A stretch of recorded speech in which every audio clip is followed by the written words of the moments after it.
Muy bien, pues vamos empezando, ¿les parece?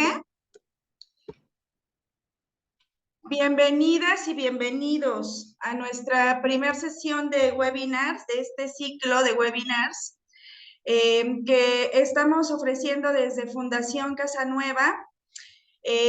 Para quienes no nos conocen, porque bueno, quienes están hoy en el Zoom, es muy probable que todos conozcan Fundación Casa Nueva, pero esperamos que este webinar sea difundido en las redes sociales y pues que haya otras personas que quizá no nos conocen y que puedan ver este video. Entonces les quiero platicar un poquito que Fundación Casa Nueva es una fundación que se dedica, en donde nos dedicamos a la atención a personas que tienen alguna situación de consumo de sustancias psicoactivas. Hace 21 años ya que la fundación está en esta labor. Tenemos la comunidad terapéutica para el tratamiento residencial para quien así lo necesita, que está en Veracruz, en el estado de Veracruz, muy cerca de Jalapa. Hasta este momento, en estos 21 años, la atención residencial ha sido solo para varones, pero muy pronto estaremos ya con la casa de mujeres. Este es un proyecto que nos tiene muy entusiasmados y estaremos muy pronto en eso. También está el centro comunitario de Jalapa, donde se da la atención a las familias y a personas que tienen problemas de consumo en tratamiento ambulatorio. El tratamiento ambulatorio, para quienes no lo sepan, es que asisten al consultorio las personas a terapia y vamos haciendo un seguimiento, vamos proponiendo estrategias que no necesitan fundamentalmente un tratamiento residencial, ¿no? Que pueden ir trabajando con el tema de consumo a través de las terapias así, una vez a la semana, en fin. Y en la Ciudad de México también tenemos el Centro Comunitario de la Ciudad de México, donde atendemos pues a las personas que están más cerca de acá, de la Ciudad de México, del Estado de México, en fin, que por cuestiones geográficas les queda mejor venir acá, estamos acá atendiéndolos. Y bueno, esta serie de webinars les platico que los pensamos como una forma de atención porque nos hemos dado cuenta que cuando las familias se acercan con nosotros, cuando una familia se da cuenta que su familiar tiene un problema de consumo, nos invaden muchísimas emociones, ¿no? Y hay como un desborde emocional de no saber qué hacer. Una de las emociones muy presentes es el miedo, ¿no? Nos da mucho miedo enterarnos de una situación de consumo y nos hemos dado cuenta que ese miedo puede ir como acomodándose cuando tenemos información sobre el consumo de sustancias, cuando vamos entendiendo que es una adicción, en fin, y con esa intención es que estamos iniciando esta serie de webinars donde estaremos cada mes, una vez al mes, reunidos para platicar con diferentes especialistas que nos ayuden a entender mejor este tema del consumo de sustancias y vinculados con otros temas. En esta ocasión nos da el banderazo de salida nuestro psiquiatra de cabecera, el doctor Gerardo Anguiano, que muchos de ustedes conocen. Él es médico psiquiatra, ha estado colaborando en la fundación desde hace 15 años, aunque lo ven muy jovencito, ¿sí? Ya tiene 15 años trabajando acá. Y, bueno, actualmente él es el director del centro comunitario acá en la Ciudad de México. Bienvenido, Gerardo. Muchas gracias por estar acá. Un gusto, Soco, muchas gracias. Bienvenidos a todos. Y el tema con el que vamos a empezar es justamente, le pusimos el cerebro y las adicciones, eh, porque fíjense que yo estaba pensando, estábamos compartiendo en nuestras pláticas acá en la fundación, que hace no mucho tiempo, cuando sabíamos de una persona que consumía sustancias, decíamos drogas o alcohol, teníamos como esta idea de vicioso, ¿no? Ya está con su vicio. Y hay como mucho estigma social hacia las personas que consumen sustancias. Y bueno, pues el avance en las investigaciones y justo la labor que hacemos en Fundación Casanueva tiene que ver con entender las adicciones desde un lugar distinto. De entrada, pues que es una enfermedad, un trastorno, y eso nos pone, nos coloca en otro lugar. Y además, pues esta otra perspectiva también humanitaria, de pensar siempre en los derechos humanos de las personas que tienen este trastorno. Y bueno, pues el doctor Gerardo Anguiano nos va hoy a explicar eh, qué significa, doctor, qué implicaciones tiene conceptualizar las adicciones así como una enfermedad, como un trastorno. Gracias, Socorro. Pues sí, creo que es muy importante iniciar, como comentabas, esta serie de webinars con esta plática que nos introduce digamos, al mundo de las adicciones, pero desde la perspectiva que debe de ser, ¿no? La perspectiva de ver a las adicciones como una enfermedad muy compleja, como lo vamos a ver, pero que finalmente es una enfermedad como cualquier otra y así debe ser su aproximación. Eh, las adicciones a nivel mundial son un problema de salud pública declarado por la Organización Mundial de la Salud y esta situación se da en cualquier país de este mundo, ¿no? Es un problema muy grave, un problema de salud pública y que está distribuido en todos los lugares, pueblitos, rancherías o donde quieran que vayan, no solo en México, sino en todo el mundo. Decíamos que o vamos a ver cómo las adicciones son una enfermedad y por qué es una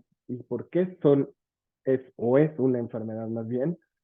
Y vamos a ir viendo cómo esta enfermedad afecta a muchas áreas de nuestro cuerpo, entre ellas nuestro cerebro, y que dentro de nuestro cerebro va a afectar en gran medida a las emociones, al pensamiento, a la conducta y a un sistema de recompensa que es el que vamos a describir con más detalle. Es muy conocido y todos sabemos que las drogas afectan al cuerpo en general y a múltiples órganos, ¿no? Sabemos muy bien que la cirrosis pues es como una consecuencia del consumo de alcohol, por ejemplo, ¿no? Entonces, aquí como ven, pues no solamente se afecta al hígado, se afectan muchos otros órganos del cuerpo como el cerebro, el sistema gastrointestinal, huesos, piel, músculos, sentidos, en fin, muchos otros eh, partes de nuestro cuerpo, no solo nuestro cerebro. Y por último, la afectación del consumo de sustancias también afecta de una manera muy importante la esfera social de la persona. La definición de la enfermedad de la OMS lo define como a la salud, como el estado completo de bienestar físico, psíquico y social de una persona, y no solo la ausencia de enfermedad.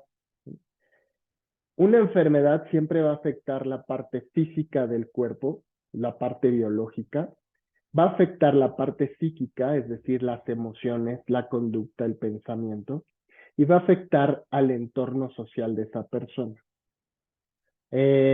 No solo enfermedades como las psiquiátricas o como las adicciones afectan de manera muy especial al área social, por ejemplo.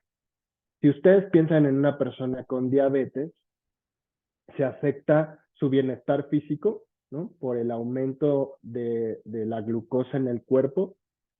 Se afecta su estado psíquico ya sea por el diagnóstico en un principio, ¿no? A nadie le gusta saber que tiene una enfermedad y menos una enfermedad crónica.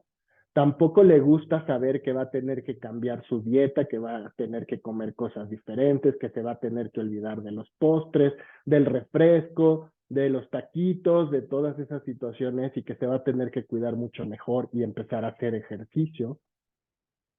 Todas esas cosas afectan psíquicamente a la persona, es decir, afectan en sus emociones y en su conducta. Y también afecta a la sociedad que está alrededor de esa persona. Por ejemplo, la familia también se puede ver afectada en el caso de la diabetes porque también va a tener que generalmente cambiar la alimentación, ayudar a la persona a que se porte bien y con ello pues también compartir las mismas dolencias, digamos.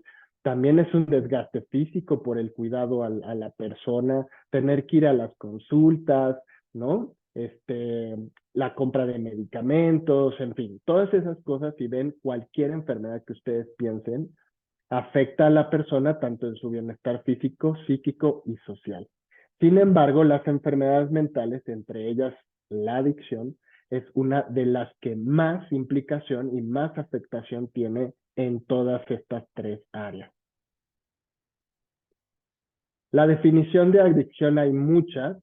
Eh, aquí les puse nada más una que dice que es el hábito de conductas peligrosas o de consumo de determinados productos, en especial drogas, y del que no se puede prescindir o resulta muy difícil hacerlo por razones de dependencia psicológica o incluso fisiológica. Esta definición la puse porque habla mucho de lo que les comentaba Socorro al inicio, de esta visión que se tenía antes, que se sigue teniendo, pero afortunadamente cada vez menos, de que las adicciones son un vicio, es una forma de ser, una forma de actuar, es actuar mal, actuar maliciosamente, ser rebelde, en fin, esa visión es lo que nos dice esta definición, por ejemplo, ¿no? Por razones de dependencia psicológica, es decir, porque la persona quiere mitigar una emoción con el consumo de sustancias, porque quiere rebelarse a sus papás, porque quiere ir en contra de la sociedad, porque se siente triste, ¿no? Y al final dice incluso fisiológicas, es decir, hay chance la parte fisiológica, que quiere decir la parte del cuerpo. Y bueno, ahora ya sabemos que la parte fisiológica es una parte fundamental para poder entender cómo funcionan las adicciones en el ser humano. La definición de dependencia que aquí les pongo es una definición que está descrita en las clasificaciones de los trastornos mentales, en este caso de lo que es una adicción o, digamos, en el nombre científico, dependencia. Dice que es la medicina y la psicología hablan de dependencia cuando una persona tiene una necesidad compulsiva de alguna sustancia para experimentar sus efectos o para aplacar el malestar que surge por su privación o lo que conocemos como abstinencia.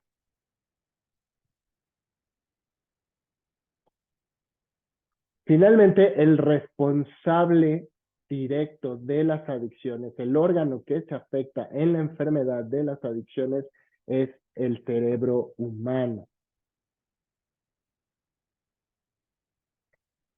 En esta situación del cerebro humano y cómo se afecta, hay diferentes áreas que pueden estar comprometidas o que se afectan en la enfermedad de las adicciones. Existen muchas enfermedades neurológicas diferentes. Hay enfermedades, por ejemplo, del movimiento, hay enfermedades de la parte cognitiva, es decir, del aprendizaje, la memoria, ¿no? Y eso está dado por las áreas que se afectan de nuestro cerebro. Si se afecta el área motriz de nuestro cerebro, se va a afectar los movimientos. Si se afecta el área, por ejemplo, del habla, pues vamos a tener problemas para hablar, para comprender. Y en el caso de las adicciones, se va a afectar una parte muy importante para todo ser humano y que es una parte que se encuentra dentro del lóbulo frontal. Los lóbulos cerebrales son diferentes partes en las que se divide anatómicamente el cerebro. Aquí lo pueden ver con los colorcitos. El lóbulo parietal, que es el amarillo, ahí lo ven ejemplificado, está el lóbulo temporal en verde, el lóbulo occipital en color naranja y el más importante para el ser humano es el lóbulo frontal. El lóbulo frontal, que es el lóbulo más desarrollado del cerebro humano, es el que realmente nos hace ser seres humanos como tal, porque ahí se encuentran las facultades para pensar, para razonar, para sentir emociones, para sentir eh, situaciones como frustración, para realizar planeación de actividades, para la imaginación, para todas estas situaciones que solo el ser humano tiene la capacidad de tener y además de desarrollar. Y dentro de estas áreas del lóbulo frontal que nos interesan más para las adicciones está el circuito de recompensa. El circuito de recompensa es un área de nuestro lóbulo frontal que se encarga de la, como su nombre lo dice, de la recompensa, de emitir una señal de placer. Se dice que el circuito de recompensa es una vía final del refuerzo y de la recompensa. Se le considera a esta área como el centro de placer de nuestro cerebro. Existen formas naturales para sentir el placer. Entre ellas están los éxitos, por ejemplo, cuando tenemos un éxito, cuando algo nos sale bien, resulta como queríamos que resultara, nos sentimos bien, tenemos una sensación agradable. Esa es parte de la recompensa. El escuchar música, y no solamente aquí la ejemplifico con un violín, pero no es solamente hablar de música clásica o de ese estilo, sino quiere decir que es la música que a cada uno de nosotros nos gusta. Cuando escuchamos esta música que nos gusta, que nos agrada, igualmente sentimos una sensación de bienestar, una sensación de placer.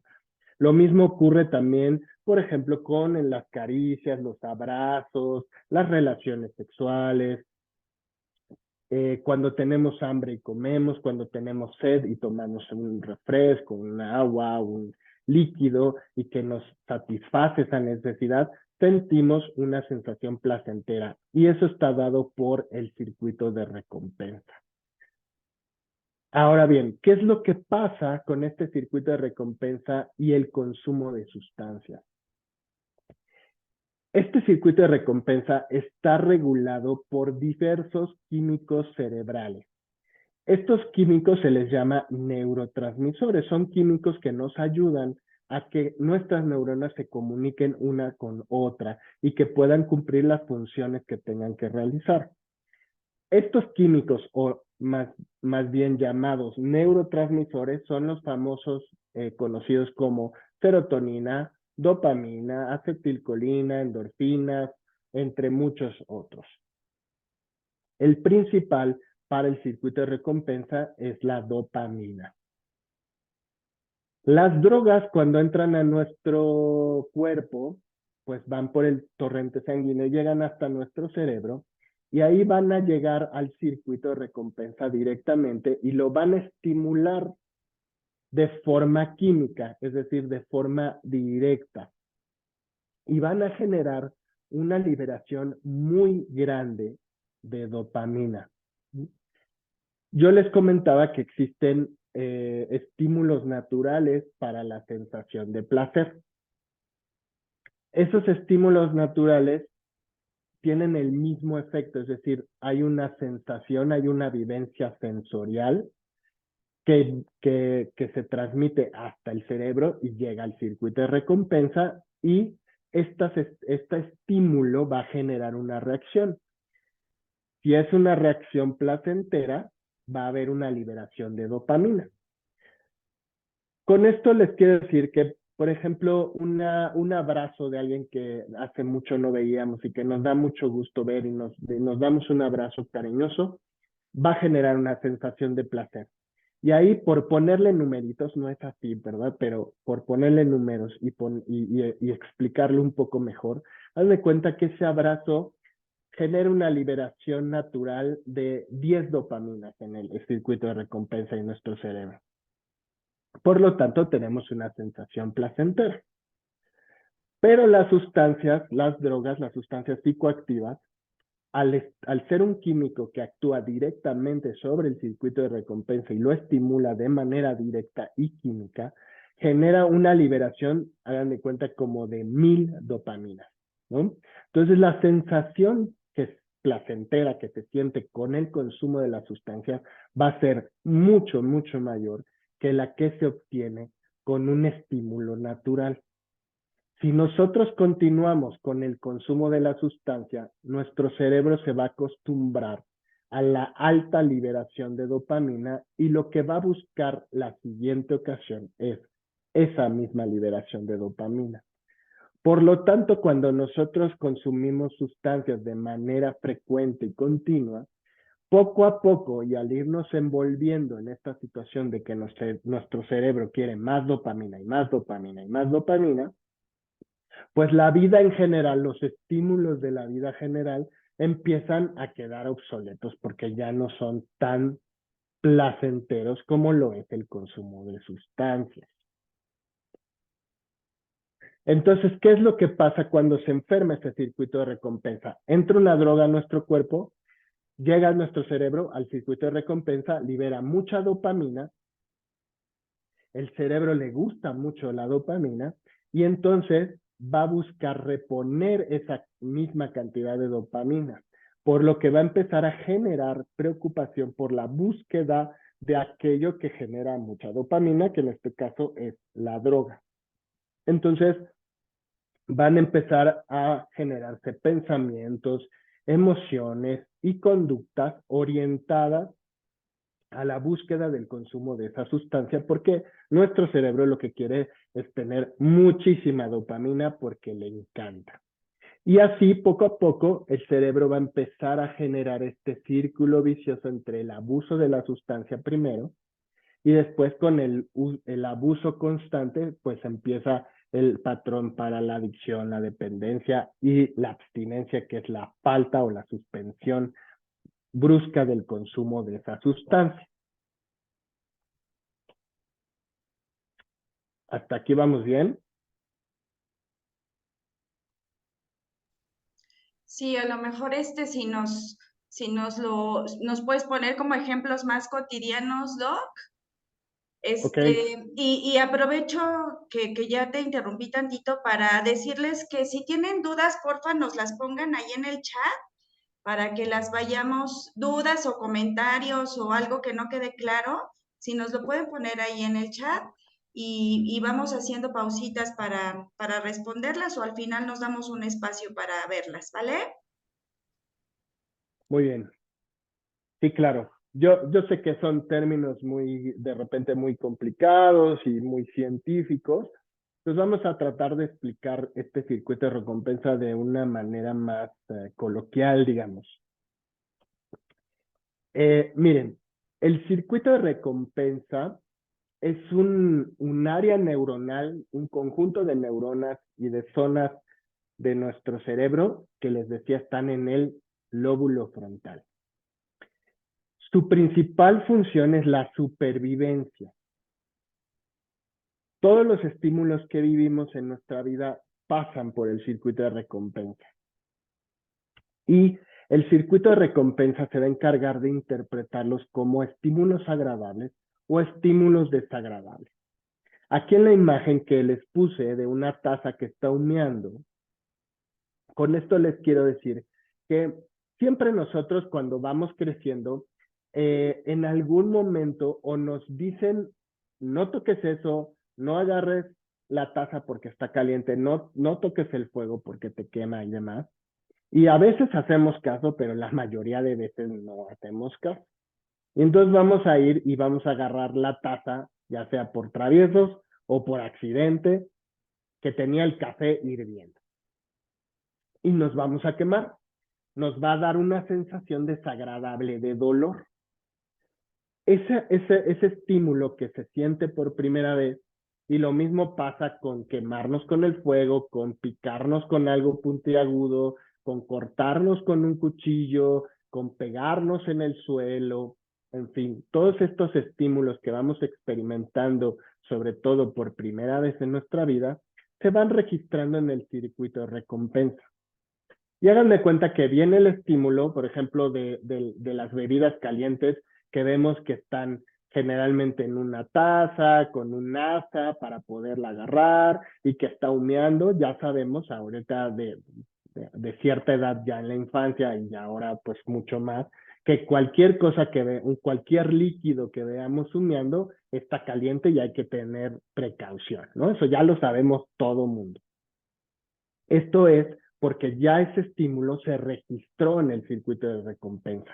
Nuestro cerebro ya sabe que las cosas que humean están calientes y que son peligrosas.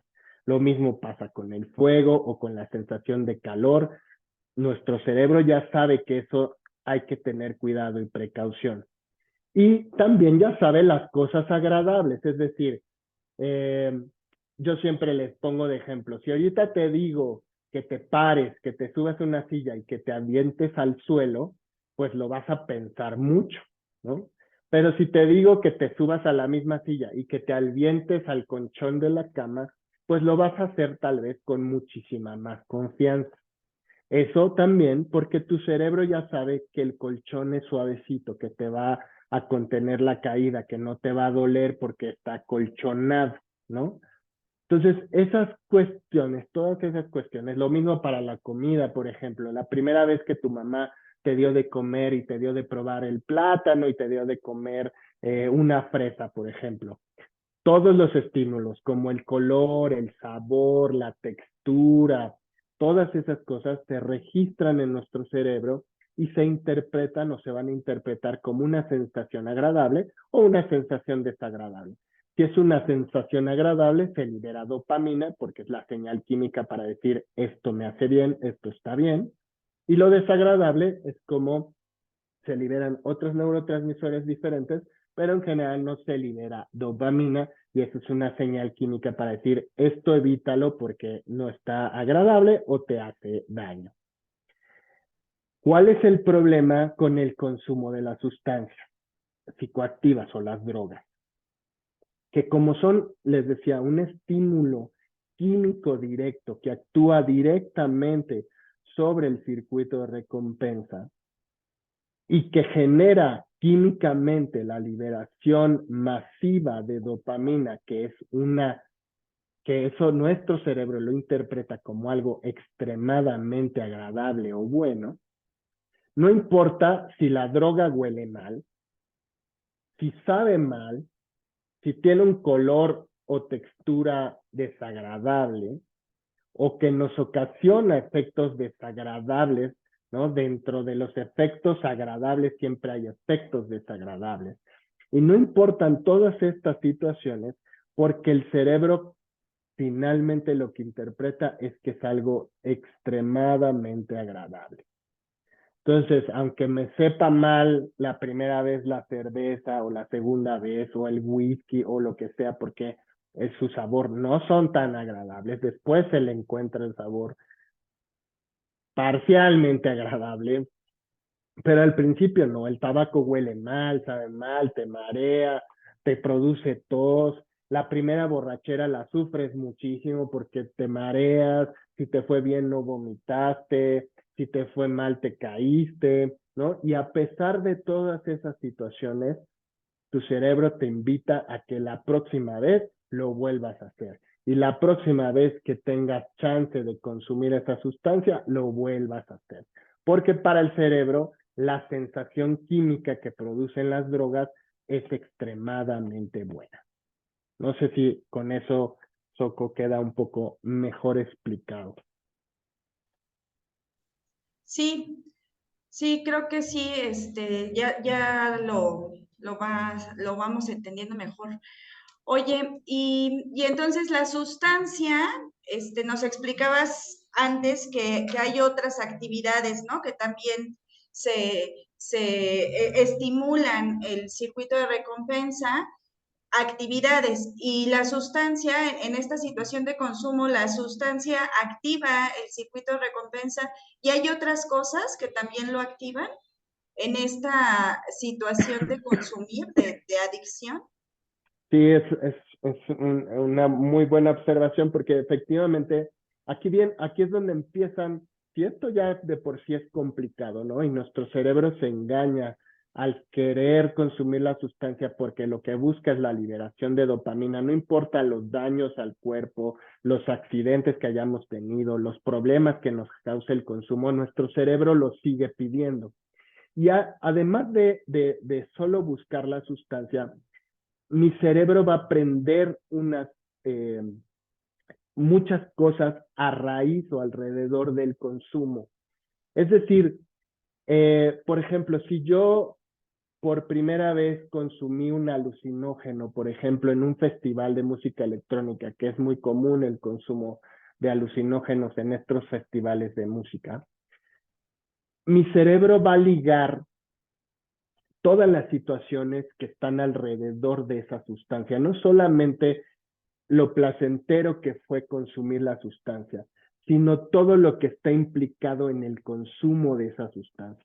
En este caso del Festival de Música Electrónica, por ejemplo, hablo de la música, ¿no? Y entonces, cada vez que después, cuando ya se genera una dependencia o ya existe un consumo frecuente de la sustancia, es muy probable que esa persona cada vez que escucha música electrónica en el radio o que pone en los sistemas de streaming ahora, porque ya nos olvidamos de los cassettes y los discos y todo eso, ¿no? Cada vez que escuche esa música, su cerebro va a empezar a ligar la música con el consumo y entonces le va a empezar a generar esta angustia por consumir la sustancia. Y entonces le va a empezar a decir su cerebro ahí en voz bajita a la persona, le va a decir, ay, pues ve si hay una fiesta este sábado, este domingo, o el viernes, ve qué festival de música está más próximo para ver si vas, ¿no? Empieza con estas situaciones porque lo que busca es el consumo. Y también puede ser con estímulos tan sencillos como la comida, ¿no? Por ejemplo, eso se da mucho en el consumo de alcohol. Se liga el comer con el consumo de alcohol, ¿no? Y puede ser para acompañar o comidona que después se vuelve la pedota, ¿no? Pero está esta liga de vamos a comer, pero sé que ir a comer significa que vamos a beber también, ¿no? Y ya sea acompañando con unas copitas de vino, una cervecita, o ya después con el digestivo y el aperitivo y todo. Entonces, estas ligas que se van generando con la sustancia son muy importantes a considerar ya cuando estamos ante la enfermedad de la adicción. Los lugares también, por ejemplo, ¿no?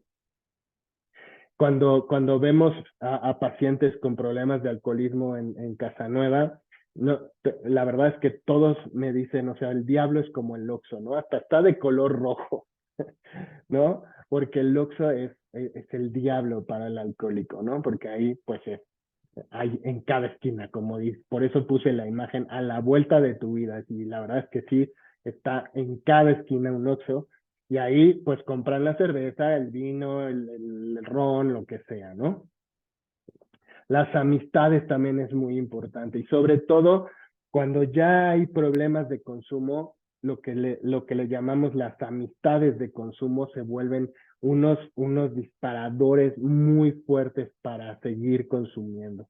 Y entonces ligas a la persona con el consumo. Voy a ver a Pedrito y Pedrito es mi mejor amigo y Pedrito es lo máximo y Pedrito esto, pero no es tanto por la persona, sino porque implica esa persona consumo.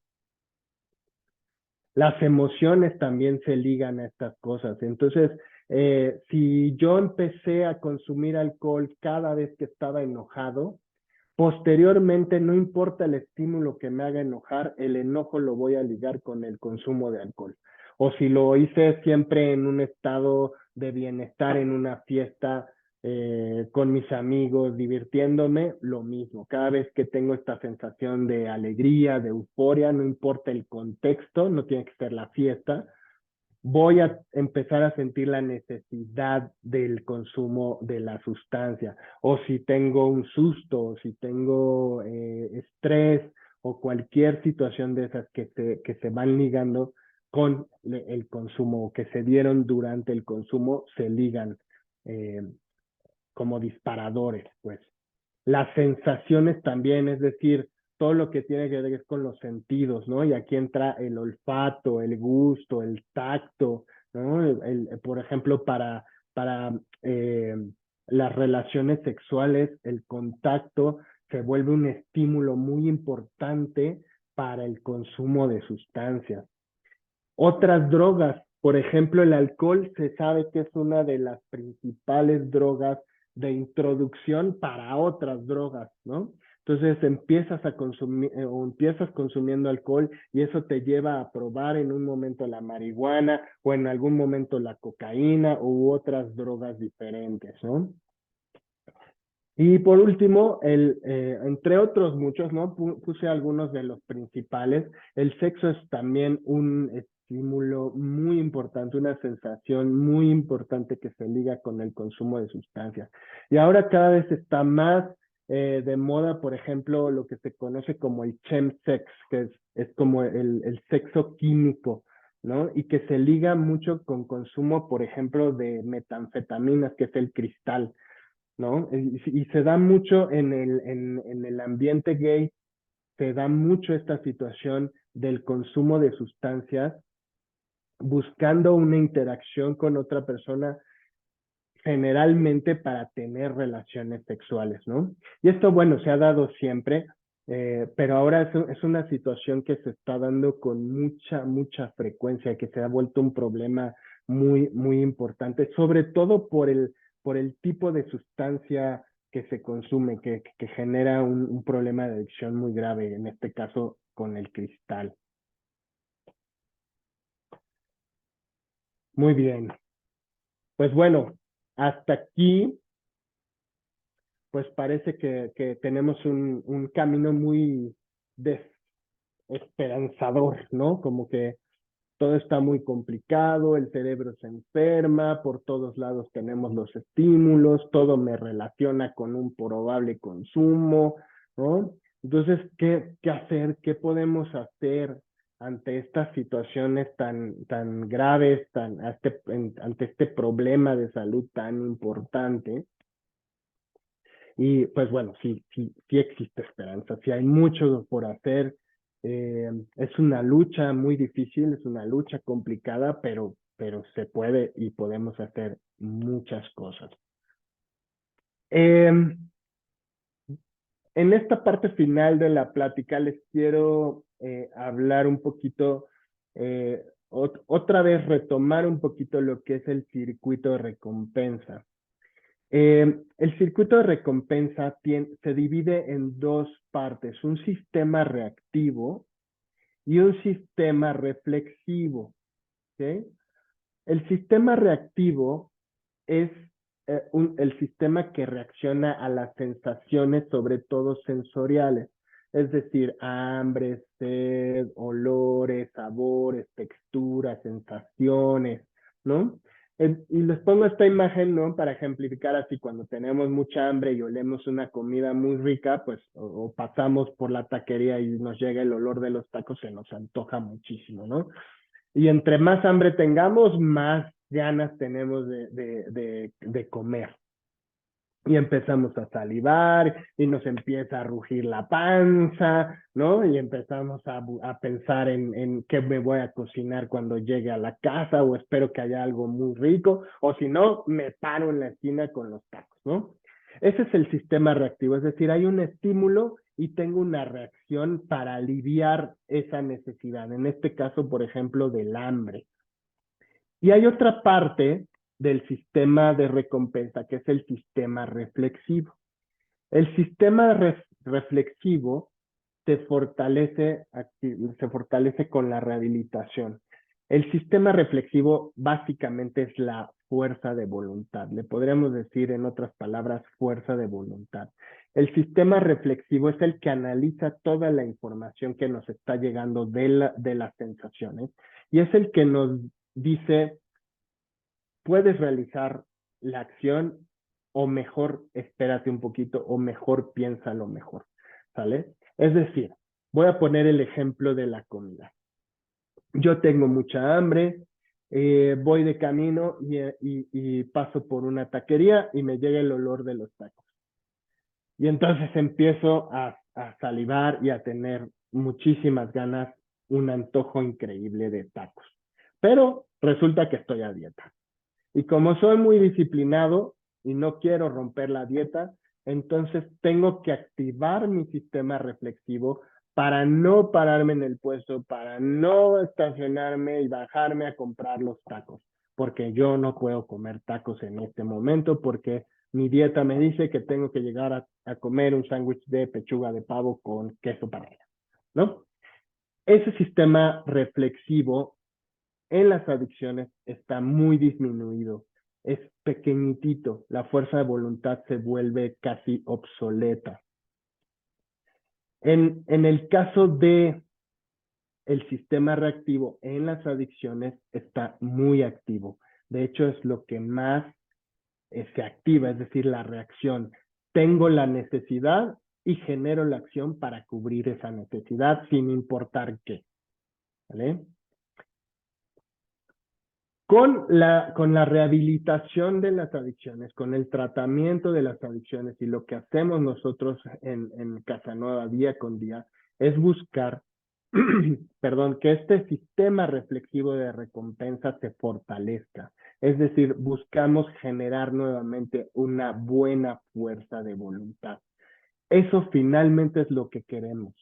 Y para eso hacemos todas las estrategias posibles y conocidas actualmente por la ciencia para buscar fortalecer esa fuerza de voluntad. Se vuelve complicado porque la fuerza de voluntad tiene muchos componentes diferentes y se construye con muchas cosas a lo largo de la vida. No es un don divino, no es algo que con lo que nacimos ya, no es algo con lo que de repente se nos ocurrió que ya teníamos fuerza de voluntad.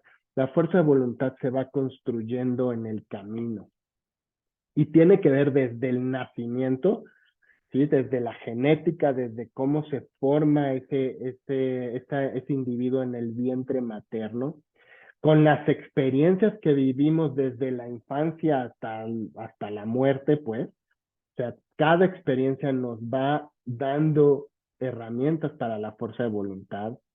La presión de los iguales es un factor muy importante para fortalecer o disminuir la fuerza de voluntad, es decir, la presión de nuestros pares, de la gente que es de nuestra misma edad y con la que convivimos más durante nuestra vida.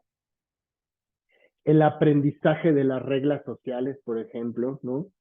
Si aprendí bien a llevar las reglas o a romper las reglas. El aprendizaje de los beneficios de suprimir el placer actual por otras ganancias futuras más valiosas, es decir, el tolerar la frustración. Eso es algo súper importante para la fuerza de voluntad. Entre más podemos tolerar la frustración, mayor será nuestra fuerza de voluntad. Y esto entre muchas otras cosas que fortalecen la voluntad. Entonces, no es tan fácil tener fuerza de voluntad, por eso es tan complicado la rehabilitación de las adicciones, porque tenemos que ver muchos factores diferentes para poder fortalecer esa fuerza de voluntad. Aquí en el esquema que les pongo es nada más para ejemplificar. Este es, digamos, está muy esquemático, pero es lo que representa a nuestro lóbulo frontal y a nuestro circuito de recompensa. La parte roja que ven aquí, esta partecita, estas neuronas en rojo, donde ven el puntero, eso quiere decir que está muy activo ese sistema. Y este sistema que está aquí en rojo es el sistema reactivo de la recompensa. Y lo que está en azulito, en puntos azulitos, que son estos que estoy señalando ahorita, es el sistema reflexivo de la recompensa que les hablaba hace un momentito. Entonces, este sistema reflexivo en azulito está muy apagado y el sistema reactivo de la recompensa está muy prendido. Esta es la situación que se da en las adicciones, ¿vale? Entonces, es el estímulo-reacción. ¿Cuál es la reacción? La búsqueda de la droga y el consumo de la droga. Y ahí está el ciclo, de ahí no sale. No entra a ninguna parte de reflexión, no entra a pensar si está bien, si no está bien, si quiero, si no quiero, si debo, si no debo. No entra el pensamiento ahí, no entran las sensaciones ahí, solo entran en la búsqueda y consumo de la sustancia.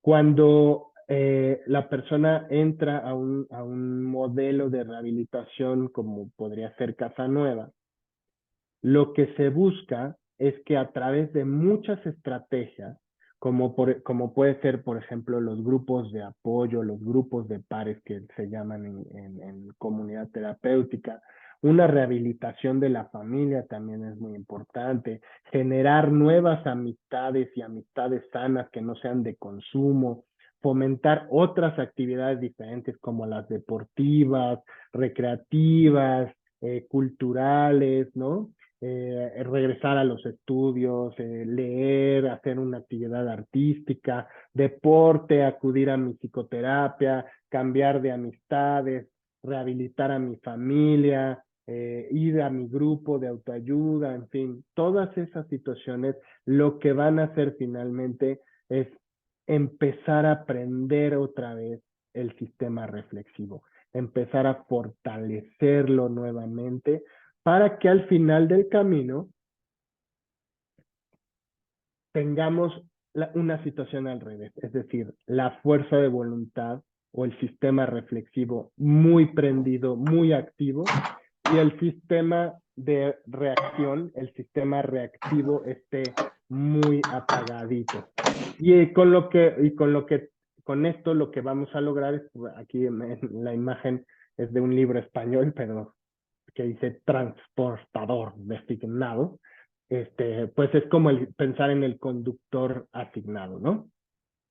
Es como tener esta fuerza de voluntad para decir, yo tengo que trabajar mañana, entonces yo hoy no puedo ponerme mal, no puedo desvelarme, tengo que ser responsable, además mis amigos no están en condiciones de manejar, por lo tanto yo voy a ser el que maneje, en fin, reprimir el consumo por un bienestar mayor, eso se logra teniendo fuerza de voluntad. Si no tenemos esta fuerza de voluntad, lo que se activa es el sistema reactivo y lo que acabo haciendo es consumiendo.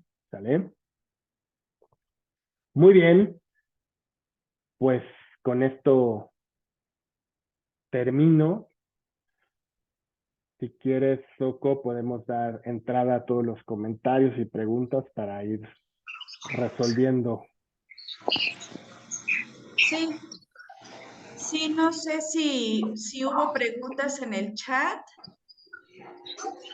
No, Les puedo pedir que apaguen su micrófono quienes no están participando.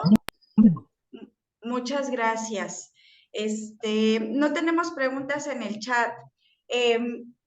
¿Alguien tiene alguna duda o algo que quiera comentar? Fíjate, Doc, que yo pensaba en esta última parte de el sistema reactivo y el reflexivo, cómo esta vinculación con los otros elementos, ¿no? Como con los otros elementos que estimulan el sistema de recompensas.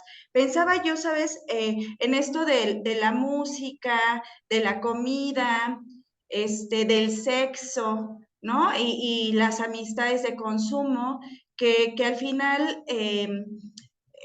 se vinculan mucho como con este sistema reactivo, como mucho de impulso, ¿no? Esto que trabajamos mucho en la terapia, como ir desarrollando el control de impulsos.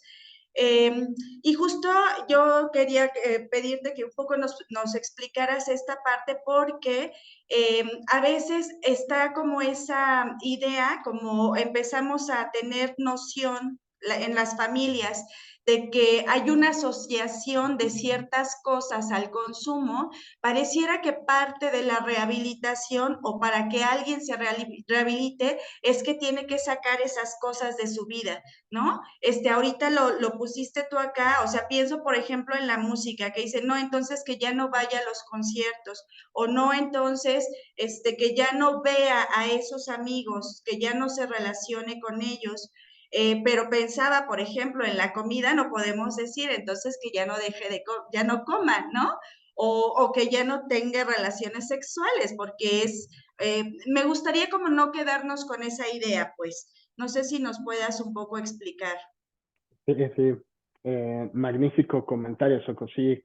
Porque, mira, esa situación eh, es de las situaciones más complicadas, ¿no? Porque, como tú dices, ¿no? Hay cosas que no podemos dejar de hacer, ¿no?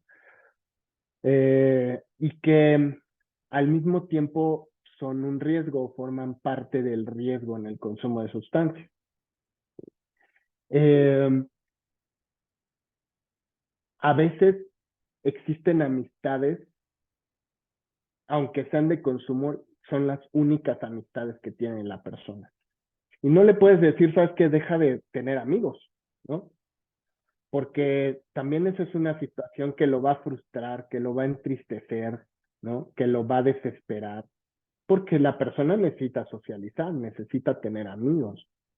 Y si es muy joven, pues tal vez pueda tener chance de encontrar otros grupos de amigos en otros ambientes, en otras situaciones, pero una persona de 40 y tantos años, pues difícilmente va a poder salir a diferentes grupos sociales para encontrar nuevas amistades más sanas, ¿no? Entonces, se vuelve una situación muy complicada y compleja muchas veces. Cuando está muy claro las amistades sanas y las amistades de consumo, pues es más sencillo dejar las amistades de consumo y quedarte con tus amistades más sanas, ¿no? O si está relacionado, por ejemplo, con el ir a festivales de música, pues tal vez ya fuiste a los que tenías que ir, ¿me entiendes? Y ya. Pero hay situaciones que no se pueden evitar. Hay situaciones que van a seguir estando presentes, ¿no? No podemos cerrar todos los oxos del país para que ya la gente no tenga tentación, ¿no? Entonces, es un trabajo complicado.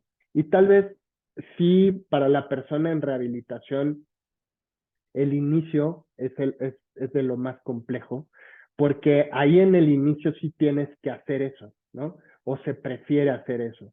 Y sí tienes que pedirle a la persona que deje de ir a las fiestas por lo menos un año, que no pase por los lugares donde consumía, que deje de ver a tal o cual amigo por unos meses porque pues con él o le invita o es con quien consumía, que deje de frecuentar los lugares donde consumía la sustancia, que, que sí tal vez deje de escuchar música que le gustaba, pero que lo relaciona mucho con el consumo, ¿no?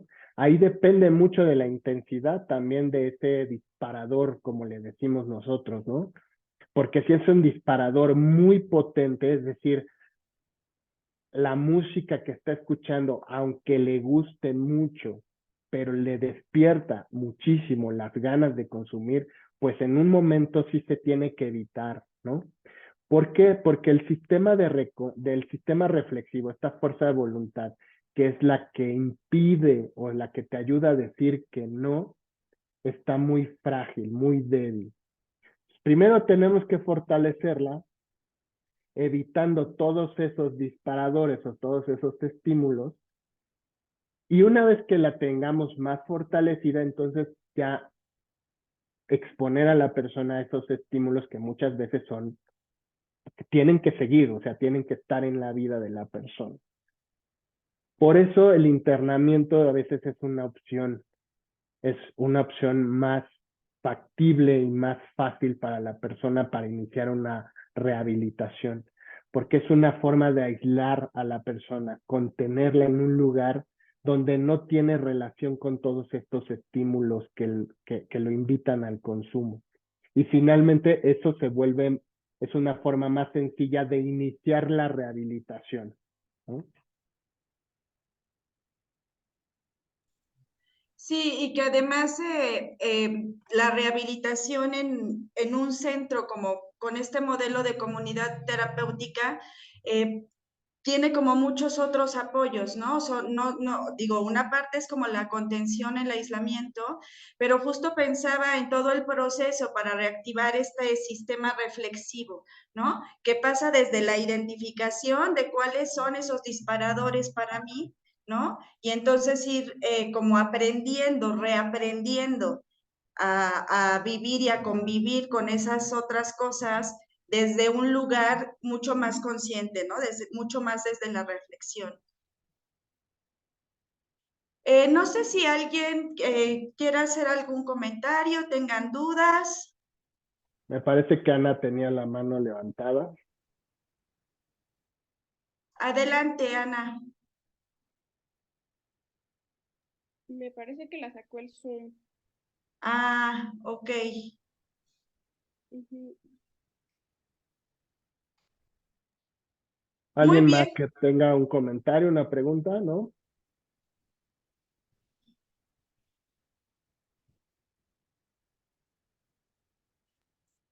Muy buena la información, todo muy claro, muy útil, muy necesario desde mi punto de vista. Muchas gracias. Pues a mí sí me surgió ahorita una pregunta. Ahorita que tanto Soco como tú, Doc, ¿no? Comentaban desde el principio, ¿no? Estas dos partes, ¿no? De un tratamiento residencial, ¿no? Y un tratamiento ambulatorio. Entraría mucho esta parte que dices, ¿no? De sistema reflexivo y sistema, eh, ay, ¿cómo se llamaba el otro? Reactivo. Reactivo, sí, gracias. Entraría en esa parte como para considerar uno u otro tratamiento. Sí, es una buena pregunta. El tratamiento entre más abarque, Cris, mejor, ¿no? Por eso los tratamientos multidisciplinarios son necesarios, es decir, entre más personas puedan participar, siempre la rehabilitación va a ser mejor. Digamos, dentro de todo esto que veíamos, ¿no? Del grupo, la familia, actividades, también entraría la psicoterapia, los medicamentos psiquiátricos, la atención psiquiátrica, por supuesto, la religión en muchos casos, ¿no? Eh, este, en fin, es decir, entre más apoyos externos tenga la persona, tenga donde más se pueda apoyar de una u otra forma, siempre va a ser mejor. Porque como veíamos, la fuerza de voluntad se fortalece a través de muchas cosas de la vida, ¿no? Tanto biológicas como vivenciales. Y por lo mismo, para poder fortalecer esa fuerza de voluntad, tienes que intervenir en cada una de esas áreas, ¿no?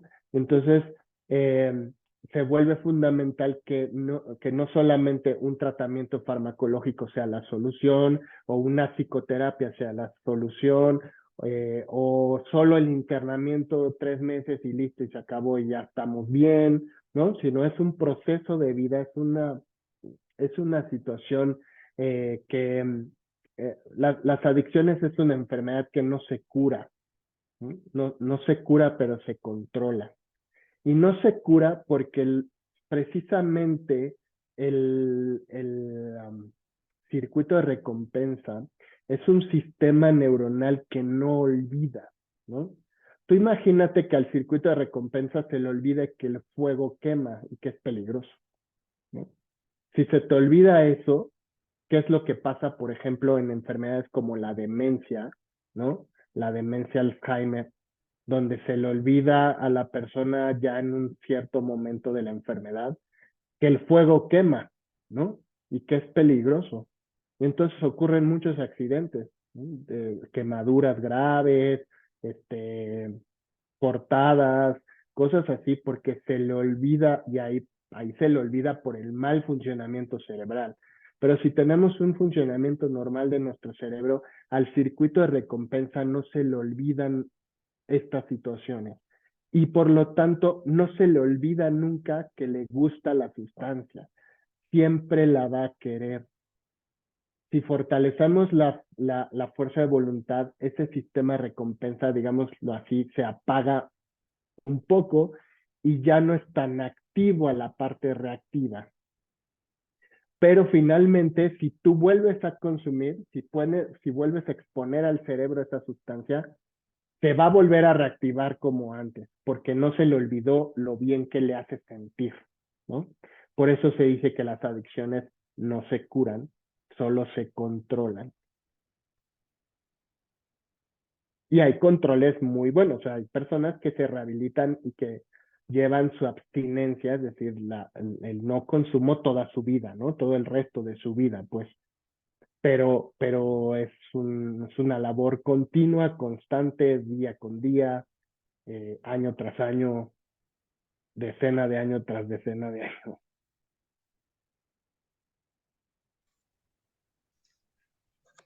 Pues si les parece, vamos cerrando. No sé si quieras comentar algo como a manera de cierre, Doc. Bueno, pues muchas gracias por asistir a todos los que están aquí en la noche de hoy. Eh, Bienvenidos a esta serie de webinars que inició con este tema de cerebro y adicciones. Los invitamos a que, por supuesto, nos acompañen a los siguientes, que trataremos que sean los últimos jueves de cada mes. El próximo es el 29 de El 29 de junio. Muy Sí. bien, perfecto. Entonces, pues los invitamos a que nos sigan acompañando porque estaremos hablando de muchos de estos temas. Aquí la información en adicciones es fundamental para todos, ¿no? Y entre más informados estemos, siempre va a ser mucho mejor lo que podamos aportar para la persona que está sufriendo una adicción. Entonces, les agradecemos mucho. Como ven, es un tema complejo, es una situación, una enfermedad compleja donde tiene que haber una gran interacción de muchas áreas, de muchas personas. Eh, Hay esperanza, ¿no? Hay cosas por hacer. Por supuesto que se puede lograr una rehabilitación exitosa, ¿no? Y aunque sea un camino difícil, se puede. Entonces, parte de todo esto, ¿no? Y de ayudar en una rehabilitación es finalmente también estar en estos momentos como ahora. Muchas gracias, Doc, y muchas gracias a todos por acompañarnos el día de hoy. Les pusimos ahí en el chat un cuestionario, si nos ayudan por favor a responderlo para tener sus datos y para estarles mandando la información de estos webinars y también de las actividades que tendremos en la fundación. El siguiente es el 29 de junio y tenemos también un encuentro multifamiliar aquí en el Centro Comunitario de la Ciudad de México. El día 10 de junio vamos a tener unas sesiones informativas, pero mucho más en un sentido de taller, para que ustedes puedan ir trabajando también con estos temas. Les agradezco mucho que hayan estado con nosotros y pues nos vemos el 29. Nos preguntan si hay manera de volver a escuchar la plática. Sí, la vamos a poner en nuestras redes sociales, en las redes sociales de la Fundación, en Facebook y en YouTube. Ahí en el canal de la Fundación en YouTube van a poder ver esta plática.